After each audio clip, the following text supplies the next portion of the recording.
Any type of material or non-material, energy or matter, is all still expressing that one universal consciousness. So instead of looking at unity consciousness as this psychosis that's being dreamt up in the astral, we can look at it more like when beings are operating now from the unified field of consciousness, that oneness that now creates its newer level of karma to springboard us further into Dharma.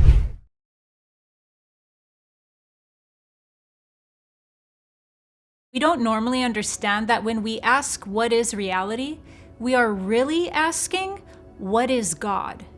Because God and reality are one and the same. They are the observer and the observed. They are the creation and the creator. So reality reflects God. This is very important because even though we might not be very aware of it and it might not be very apparent, how we view God and that concept of God is really what we think of creation or what reality is itself. And from there, there's a trickle-down effect. How we view this concept of God creates a cascade effect into how we view this concept of us, a person, or how we view this concept of us, reality or creation. And so it's very important to understand that whenever we're talking about something as large as reality itself, we are also talking about God and what that type of force, what that type of being is actually when it comes to creating this reality. Now, there are several different spiritual systems that you can run this concept of God through. You can run all of this through a very organized and structured esoteric system. You just need to pick one. Pick a Hermetic order, you could pick Rosicrucianism, you could pick esoteric Christianity. They will all have some very structured and organized form of the chain of creation or a celestial hierarchy, or that we go through evolution and involution through the time period known as a kalpa. So there's many different ways that we could look at how reality is organized. But I'm going to go one step above perennialism today. Everything I just said is under a category called perennialism. So, when we're talking about reality creation beyond the cycles of time that perennialism has established and passed on to us, now we're talking about reality creation from source level consciousness. So it's reality creation beyond the first level of reality creation that we're seeing, where there's forces or angels that put into motion specific dynamics, which create specific laws, which then we get to experience as reality, okay? So beyond that, how would God create? How would source, God, when we're talking now about our source self, how is that? What's reality at that level?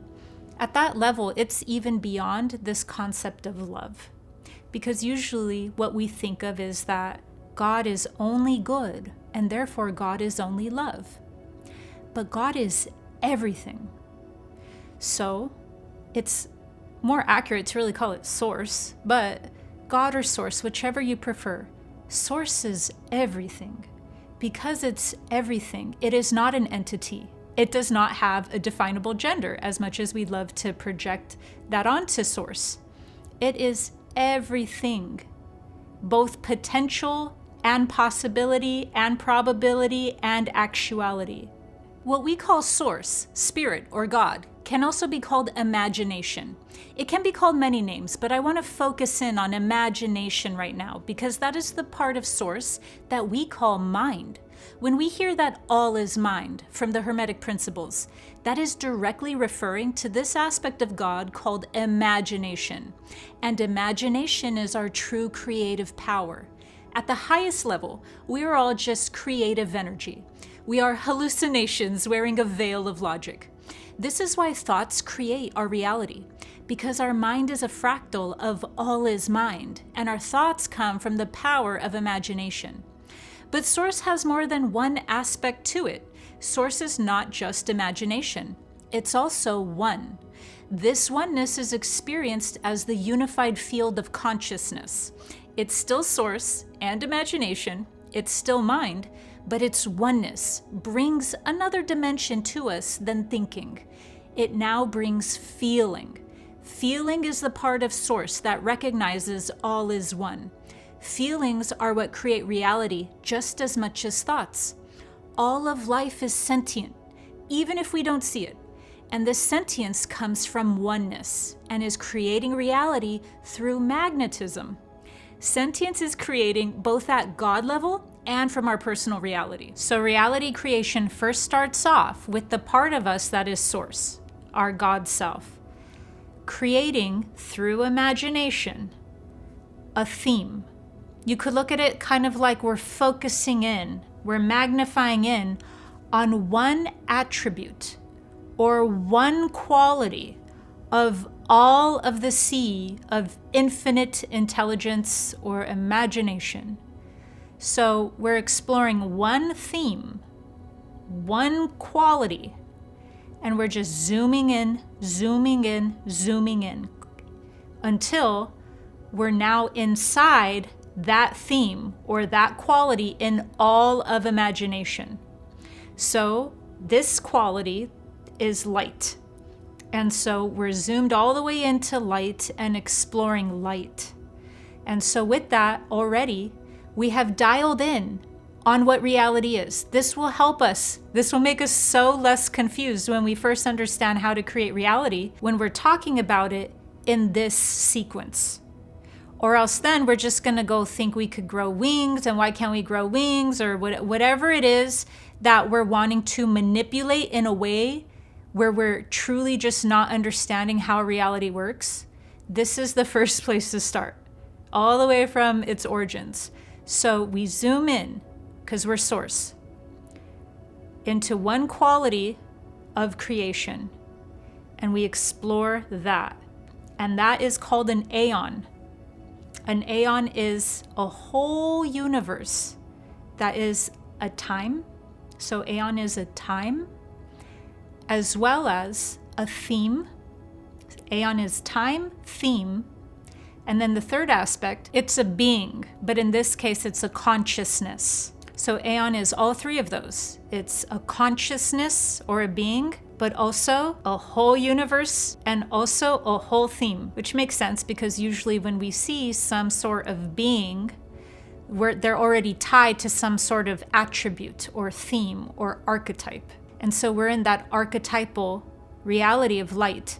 Now from there, once we've honed in on that theme or quality, and now we're exploring it as a universe, now that theme is what creates the reality of it. So, for instance, we're in light. Well, from light, first we see there is shadow. So there is a duality that naturally takes place, even at a very refined level. Even if we're not immersed all the way down into the densities of this universe of light. Even at the highest level, we're still experiencing just subtle forms of contrast at that point, subtle forms of duality. Because light is the theme of this universe and what everything is centered around for reality creation here, it's centered around creating through light. Now we have also, just like a battery, a positive and a negative charge, electromagnetic. And through that positive and negative charge, that's also known as attraction. So that's where we get law of attraction from. It's coming from the fact that we are ultimately in a universe of light, and therefore how the laws in this reality are being expressed is through duality, through polarization, just at different levels, but through light. And therefore, what that's ultimately doing is setting up realities under the law of attraction, because the attraction of the light and shadow, or the negative and positive polarities within oneself, is how it's organized to experience light. So bringing this back all the way to its highest level. Reality is parameters. Reality is some form of parameters or boundaries so that we can interface with imagination. Because we are infinite and eternal. We are everything and nothing. And because we are infinite and eternal and everything and nothing and what was and what will be, because we're source, we need to simply put parameters on that to experience something that we can call objective.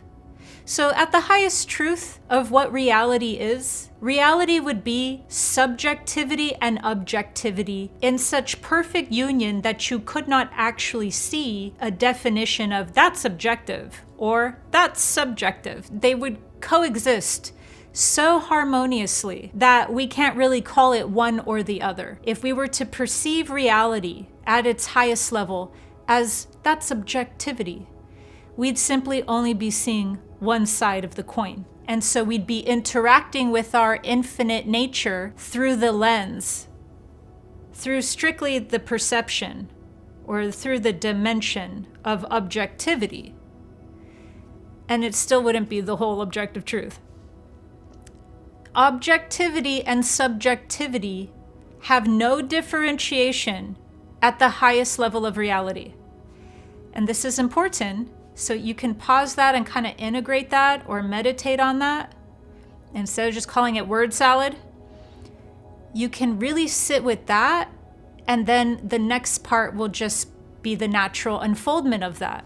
And what this next part is that objectivity and subjectivity are in such perfect union at this highest level of reality, at this highest level of what is the multiverse, what is source. It's everything. So it would be that, and that is the force that I'm calling imagination. It is this thing that's perfectly unified objectivity and subjectivity. So this perfect union of objectivity and subjectivity, which is just called imagination, needs some form of parameters. It needs some form of boundaries so that we can actually experience it. And that's what reality is. Now, that's done through a theme, like I said earlier.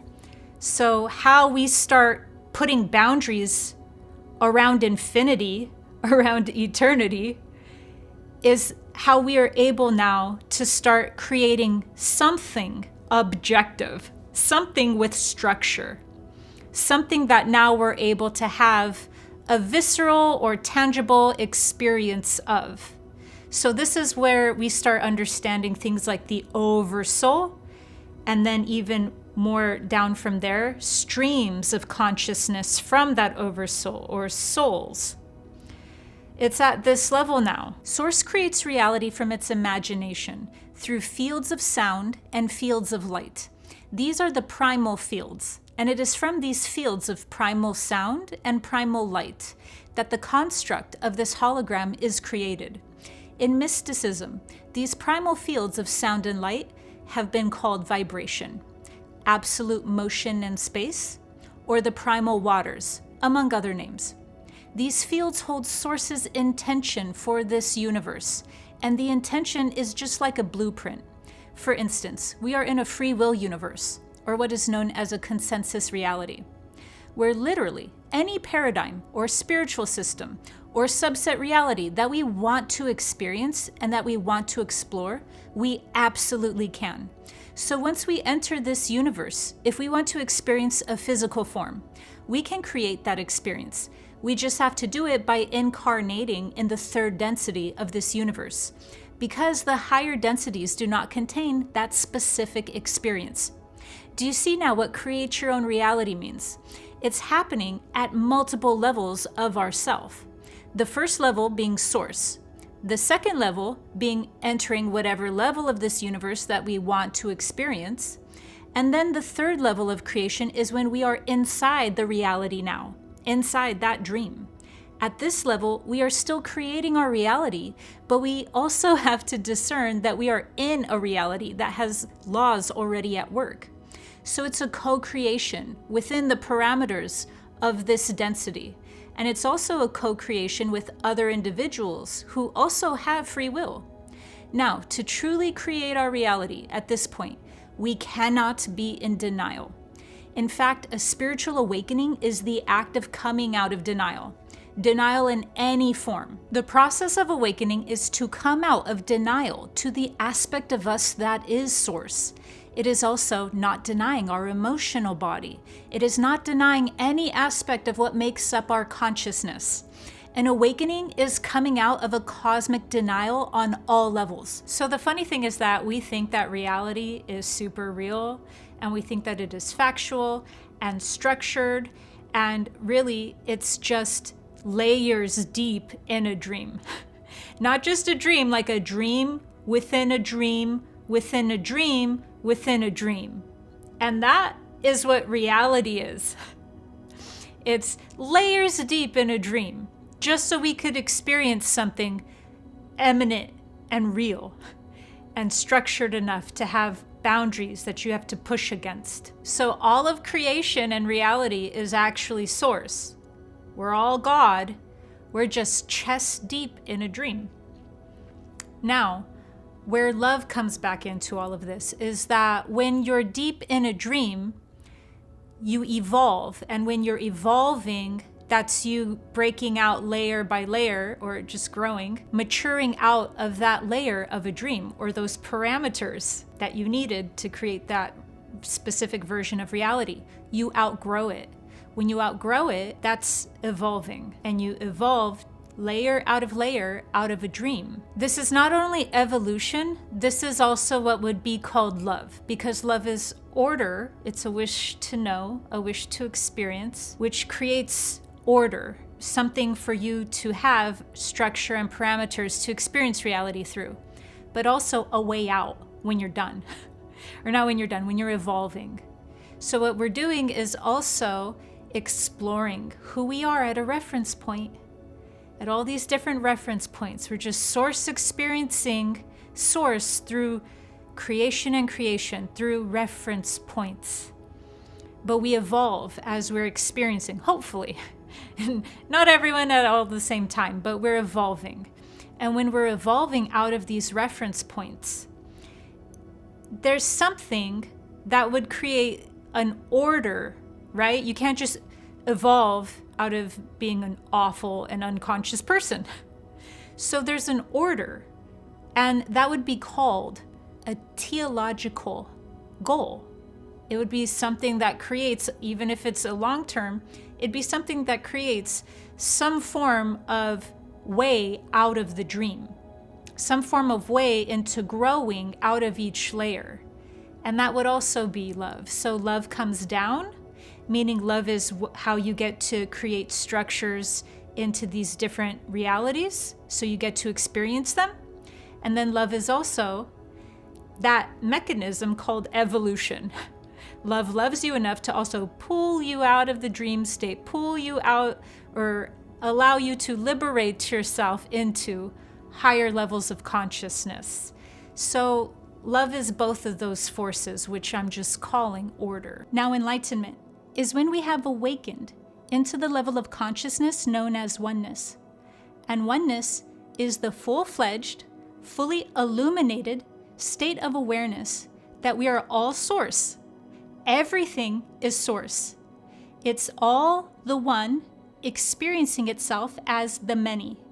So we have differentiation, and we have opted into realities, specifically where we have placed limitations there, so that we can have certain experiences that otherwise we would not be able to access.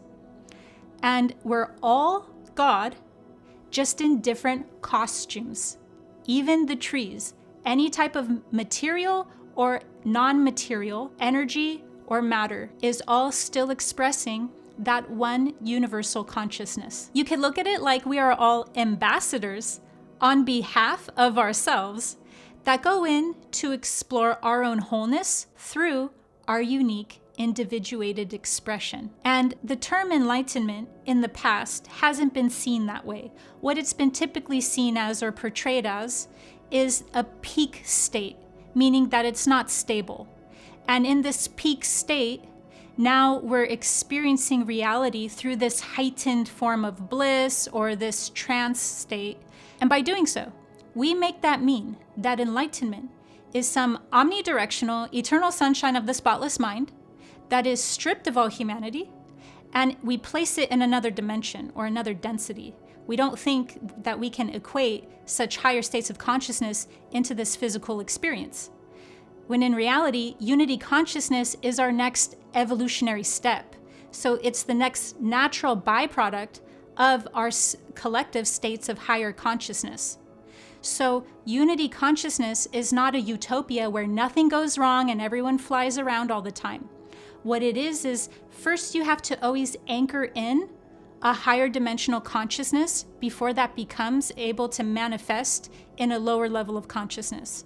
So you already have unified consciousness that is being anchored into this reality by so many awakening beings.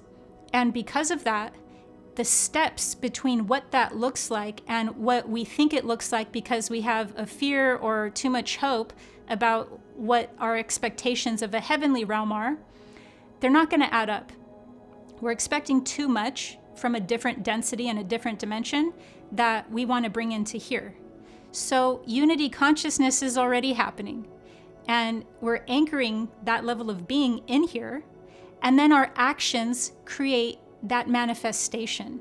So our actions set up the reality where we're in unity consciousness, and it has nothing to do with fantasy utopia, because what it is a higher level of consciousness, meaning we're awakened to the reality that we are all source. And that actually doesn't mean that there's going to be no problems. That doesn't mean that there's going to be no contrast and no tension within opposites to create, because there's still going to be a creation. You always need some sort of springboard or some sort of catalyst. And what we have been using right now is karma. Karma has been the recycling factor as why we're not in higher levels of consciousness. It's because we're still being drawn back to resolve unprocessed trauma. And we're just calling that, for this case, karma. So karma is what has kept us out of levels of being known as unity consciousness. What this means is it's a process and there's room for growth. We don't always need to be terrorized in order to be catalyzed. And each age offers its own wellspring of experiences that can only be accessed within that level of consciousness. So it's also an honor. When we're in unity consciousness, that does not mean that there's any finality to it. It simply becomes the new standard. It becomes our consciousness baseline from which we continue to carry out our own evolution. One does not even need to subscribe to any of these cycles or systems to still appreciate the fact that consciousness goes through different phases. And when consciousness is in one phase, there will be certain themes that are being played out and certain dynamics, versus when consciousness is in a completely different phase. And there will also be different themes and different dynamics in that phase as well. And so when we're in a certain level of consciousness, and we're drawing forth a really higher level, like a completely different experience, it may seem too woo because it takes so many different phases of consciousness in order to draw that golden age or that level of reality into our manifestation. And so what happens is matter and spirit meet in the middle. And in this new age that we're in, we're harnessing higher levels of consciousness into the physical realm for the specific purpose of bringing that into this reality as a viable, sustainable, stable level of being. The state of oneness is still aware of differentiation. It does not surrender its sovereignty nor its discernment. In fact, the unique expression and individuality of each being is appreciated more and understood to contribute their own nature and innovation to the whole. This is how unity consciousness creates a new earth, by each being learning to live from their own nature, their own individual talents, their attributes, their creative freedom. You cannot have a reality that is out of alignment when you have the people that make up that reality in alignment with their own highest potential, their own power and purpose. This is what a collective operating from unity consciousness looks like. In this way, unity is not a restrictive, assimilated groupthink but rather the holistic intelligence of an awakened being. So instead of looking at unity consciousness as this psychosis that's being dreamt up in the astral, we can look at it more like when beings are operating now from the unified field of consciousness, that oneness that now creates its newer level of karma to springboard us further into Dharma.